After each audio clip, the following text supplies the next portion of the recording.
بسم اللہ الرحمن الرحیم۔ صحابہ کرام بیٹھے ہوئے تھے۔ نبی پاک صلی اللہ علیہ وآلہ وسلم نے فرمایا، جنتی عورت کون سی ہے؟ کسی نے کہا جو نمازیں زیادہ پڑھتی ہو، کسی نے کہا جو ذکر و اذکار کثرت سے کرے۔ مختلف قسم کے جواب آ رہے تھے۔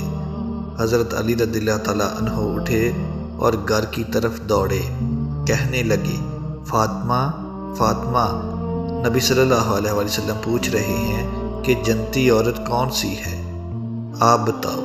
فاطمہ رضی اللہ تعالیٰ عنہ نے فرمایا، جنتی عورت وہ ہے جس پر کسی غیر محرم کی نظر نہ پڑی ہو اور اس کی نظر غیر محرم پر نہ پڑی۔ حضرت علی رضی اللہ تعالیٰ عنہ واپس دوڑے، یا رسول اللہ صلی اللہ علیہ وسلم میں بتاؤں؟ فرمایا، بتاؤ۔ کہنے لگے، جنتی عورت وہ ہے جس کی نظر غیر محرم پر نہ پڑی ہو۔ ایک دفعہ نبی صلی اللہ علیہ وآلہ وسلم نے فرمایا، فاطمہ دیکھو چاند نکل آیا ہے۔ کہنے لگی، ہاں ابا جان نکلا ہے۔ دوبارہ فرمایا، فاطمہ دیکھو چاند نکلا ہے۔ دوسری بار جواب دیا، ہاں ابا جان نکلا ہے۔ نبی صلی اللہ علیہ وآلہ وسلم نے فرمایا، فاطمہ اب چاند کی طرف کیوں نہیں دیکھ رہی ہو؟ تو کہنے لگی، ابا جان مہینے کی پہلی، دوسری اور تیسری چاند کو مرد دیکھتے ہیں، میں اس لیے نہیں دیکھ رہی کہ کہیں میری نظر چاند میں کسی مرد کے ساتھ نہ آ جائے۔ اللہ اکبر۔ رسول اللہ صلی اللہ علیہ وآلہ وسلم ایک دفعہ فاطمہ کے گھر آئے، فرمایا، فاطمہ چلو گھر چلیں۔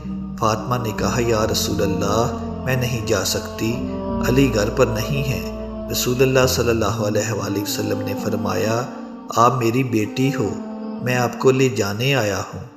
کہنے لگی، ابا جان آپ نے فرمایا ہے کہ بیوی خاوند کی اجازت کے بغیر گھر سے نہ نکلے۔ اتنے میں حضرت علی رضی اللہ تعالیٰ عنہ آئے۔ نبی صلی اللہ علیہ وآلہ وسلم نے فرمایا، علی آپ بھی آ جاؤ۔ رسول اللہ صلی اللہ علیہ وآلہ وسلم آگے، فاطمہ رضی اللہ تعالیٰ عنہ پیچھے اور علی رضی اللہ تعالیٰ عنہ اس کے پیچھے چل پڑے۔ حضرت علی رضی اللہ تعالیٰ عنہ بولے، یا رسول اللہ فاطمہ سے ایک بات پوچھو، میں اس کا خاوند ہوں، یہ مجھ سے آگے جا رہی ہے۔ رسول اللہ صلی اللہ علیہ وآلہ وسلم نے فرمایا، فاطمہ علی کو جواب دو۔ تو کہنے لگی، میں آپ کے پیچھے اس لیے جا رہی ہوں کہ آپ کے قدموں پہ میرے قدم آئیں اور میرے قدموں پہ علی کے قدم آ جائیں اور میرے قدم مٹ جائیں۔ ایسا نہ ہو پیچھے آنے والے لوگ کہیں کہ فاطمہ کے قدم ایسے تھے۔ اللہ اکبر۔ اسے کہتے ہیں حیا۔ اور آج کی فاطمہ ننگے سر، تنگ کپڑے پہن کر بازار میں اکیلے نکل جاتی ہے، غیر محرم سے باتیں کرتی ہے اور گناہ کو گناہ بھی نہیں سمجھتی۔ اللہ اکبر۔ پلیز چینل کو سبسکرائب، لائک اینڈ شیئر کر دیں۔ جزاک اللہ۔